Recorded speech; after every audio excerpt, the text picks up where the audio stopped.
Yeah. So Nurture the Creative Mind is dope. Period. I'm joking. I am a Utah Ogden transplant. I actually grew up and was born and raised in Rochester, New York. Ultimately, what made me stay here, Ogden kind of draws you in. The people, the community feel of Ogden. I started an organization, Nurture the Creative Mind, and it was fertile ground for an organization like ours. So Nurture the Creative Mind is a nonprofit organization that seeks to empower young people, help them establish self-value using the vehicle of creativity. The age group that we work with is typically 10 to 18 years old, and the mediums that we choose as the vehicle to connect with young people and help them establish their self-worth is video, music, painting, photography, and a plethora of other things.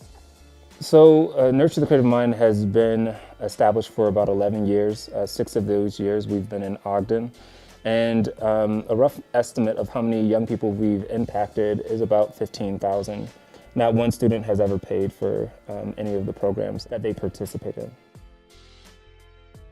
Nurture the Creative Mind has a few different revenue streams. One is grants and another is through events. We also manage the Ogden Arts Festival. Our heaviest revenue stream by far is the private donations that we get through the community support. Yeah, I definitely consider Nurture the Creative Mind my purpose, and there was a moment for me when I realized that it was.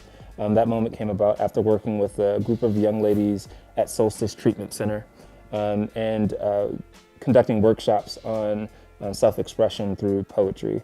After working with that group of young ladies, I realized not how many students, like I stopped thinking about how many students we had worked with and started thinking about how many more we needed to work with. And so at that point, I started to pursue it full time. One of our freshest and coolest projects right now is a studio project where we are teaching kids recording, studio recording, but we're also giving them professional photo shoots and a professional video to go with that studio recording. So we're teaching young people how to market themselves as a professional recording artist. I love that project. Another project is the Street Piano Project. I think that's our most visible project. You know, I'm not necessarily sure exactly what the future looks like. I just know that it looks beautiful. You know, I think that for me, still untamed means still unfinished. And what that means to me is that there's still possibilities. I love the idea of something being like wet clay on the wheel, you know? It can still be molded and my hands can be on it, you know? And so untamed to me means possibilities.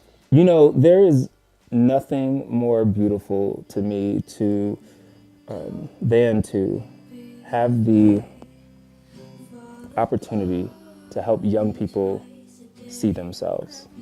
For the first one, we'd like you, for this first listen, you have to close your eyes and just listen. Okay? You too. It's a really beautiful thing to be there in that moment when they like see themselves for the first time, you know?